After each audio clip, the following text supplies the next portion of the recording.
You know, he does have. Yeah, I don't know. I'm not sure if he actually cast it. I mean, I think he still probably just cast it. I don't think you want to just pass and do nothing this turn. Yeah, I mean, the reason, of course, I agree with you is because it's not going to get any better. Yeah, I mean, any card that Andrew draws at this point is probably going to be able to get cast. He's going to have access to 3 mana on his turn. His deck is pretty low end. The only card he can draw that he won't be able to cast is Jace, or any of the reactive cards, obviously. Looks like Justin drew an Inquisition of Kozilek. Not a card he really wants to cast here, given that he knows what's in Andrew's hand. But nope, he is going to cast it. And is it going to hit? Yes, it is going to get. Oh, yeah, he knows about the other Deathrite. Yeah, he knows about the Deathrite Shaman. So he's going to get a Deathrite Shaman here. And again, Andrew just has a bunch of other lands in his hand. Anything sweet for Brown to do? Just going to play a Delta, sacrifice that. So we'll see what he wants to do to follow this up with. He knows the coast is clear, which is actually pretty interesting, because I think he's got the Deathrite that he wants to make sure he can cast this turn, and then work his way towards, you know, casting that natural order, go get a Progenitus, and probably just win the game that way. Yeah, he doesn't have a 3rd land, so he won't be able to cast it just yet, but you're right. Like, if he's able to just get a Progenitus, this game should be over pretty quickly. Andrew does have Alcyn Liliana the Veil, but he does not currently have one in his hand. Yeah, he better draw it, or he's not alive anymore. That's typically how that works. Kind of interesting to see people go back to Natural Order, honestly. Haven't seen it for a little while. This was really popular, it feels like a couple years ago. I think of Natural Order, I actually kind of think of Reed Duke. Yeah. With the Natural Order takes on Bant and other strategy that he tried over time when he was playing Legacy on the Open Series and in Grand Prix to a lot of success. Not really sure what caused people to move away from it. Natural Order Progenitus is still really good. Well, I think in particular, if you can kind of catch people by surprise, particularly now, like you said, people think of Natural Order in Elves, obviously, but they don't really think of it in a deck like, in a shell like Bug. So if you're like end of your turn, sack, get a Dryad Arbor, and turn 4, you just cast Natural Order, you can just win some games, especially in these type of matchups. Here's the him now. Going to fire that off. And this looks like it is going to resolve. You see Tenjum's hand, he's got 3 lands, and it looks like 1 mystery card over there. Looks like it, and I can't really make out what that card is. It's definitely a spell. He's got 3 lands. It looks like a Flusterstorm. Wow. Okay. Yeah, sure. Yeah, might as well.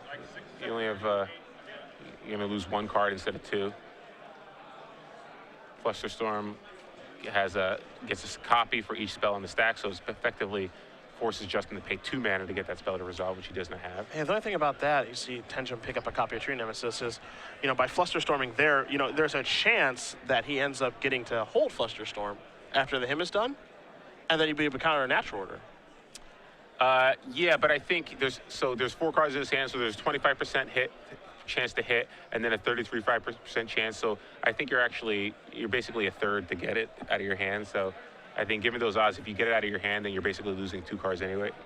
So I don't think it really matters. So now we're going to play a game of chicken, because Justin actually drew the 3rd land. And so now he's trying to figure out, okay, so how do I activate Deathrite Shaman for mana and make it so the Tenjum isn't like, all right, take it away from you. That's what's happening right now. So if you're in this spot, is there some sort of posturing you can do? Do you wait, or you just do it right away? Or I try. I hope that my opponent makes a mistake, but Tenjum will not do that. Yeah. So I still think you go for it, because if he does it, fine. You just wait and you hope to draw a land next turn. Sure. But you have to go for it. Yeah, I'm just saying. Is there like a you know, like some sort of, you know, body language you can do where it's like, activate the Deathrite Shaman? Yeah. I think if your voice goes up that high, there's 0 chance that it's not going to get countered. Here's a oh no, the Lily Fan. Well, actually, Brown has Force of Will plus Force of Will. Okay, so we can counter that. All right, so that problem is taken care of. So should I send my voice low? Deathrite Shaman. Like, if you do it like that, I don't think. I will activate Deathrite Shaman. I'll just activate Deathrite Shaman. No big deal. Whatever. It's not a big deal. Let's see what the draw was. I think it was a Baleful Strix. All right, Baleful Strix. Try to get him another land here. Yeah. Let's see what this is. Not quite sure just yet. Again, Natural Order is the card there in Brown's hand. The other thing, too, you know, obviously his goal is to resolve Natural Order. He can't draw the Progenitus. That's no bueno. That's not good. We can get a Craterhoof Behemoth, right? Get some beats. Yeah, great. Great. Charlotte's Agent is really going to, or excuse me, Baleful Strix will give the business. Well, the other thing is that Justin's at 13 now. Between Creeping Tar Pit and True Name Nemesis, if Andrew gets a little aggressive here, and he also has a Deathrite Shaman in play, he could potentially just put him in a position where Progenitus doesn't matter, because you still have to attack with it twice. It's just when it comes to play, you don't just win the game. You still have to attack with it twice. So it's potential. If Andrew gets a little aggressive here and actually activates his creeping target, which it looks like he might, that's going to drop Justin down to 7. That means that if he's able to get one Deathrite Shaman activation going, he's dead next turn. Yeah, the Deathrite Shaman that Brown has actually might be reserved for gaining life, because there's a Deathrite to remove. Yeah, so I basically think Tenjum's not going to allow him to do that. If Tenjum has one way to, I don't think. Oh, Tenjum, he does have one tropical island, and he has a Flooded Strand to find it. So as long as he just is patient and sequences everything correctly, I think Andrew might be in good shape here. I mean, obviously, there's only one creature left in the graveyard, is there? Yeah, there's just a Deathrite over there, and Tenjum is going to respond, we think. Because he's being careful now, because he's trying to think of what's the worst thing that could happen. And he's actually going to let this go. Brown's going to go up to 9. Wow, okay. I understand that. I understand why you'd want to do that. Because it doesn't matter, right? Like, okay, sure, you go up to 9. I'll put you back down to 7. Yeah, if you don't do anything, I can drop you back down to 7. Put you back down to 7, so what's it matter? He's going to go get an Underground Sea.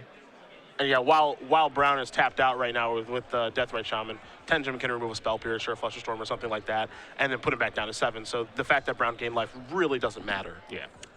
So let's see here. Justin just has one card in his hand. It is in natural order. So if he just goes natural order, search for a Progenitus, I don't think that's good enough.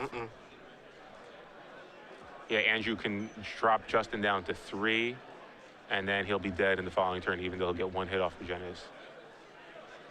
It's crazy. Yeah, so let's see here what Justin can draw. Some way to deal with the True Name Numbers. He draws Crater Behemoth, so that is not ideal. I think this is a Shardless. No, yeah, he's just going to do this, sacrifice that. This is the natural order. Go get Progenitus.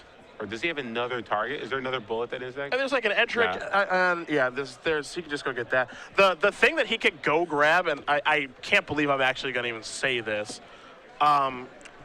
Ben Weinberg came up to me while I was on my break yesterday, and he's like, hey, I'm playing this as a natural order target in my Elves deck. And he showed me a copy of Elder Scale Worm. Oh, yeah. That's a thing. Which would be really good right now. So if you don't know Elder Scale Worm, it has to revolve around which Brown's life total is right now, which is 7. His life total would stay at 7, and he wouldn't actually die from the damage from these attacks. Deathrite would be able to work the life total down from the life loss perspective, but that's really it. There you do see the Elder Scale Worm and the extinction of the hand. Andrew Tenjum is going to win the match, but I guess this is now a target for people with natural order. Tenjum actually drew a Supreme Verdict that turn, so he would have been able to clear the board. I think it's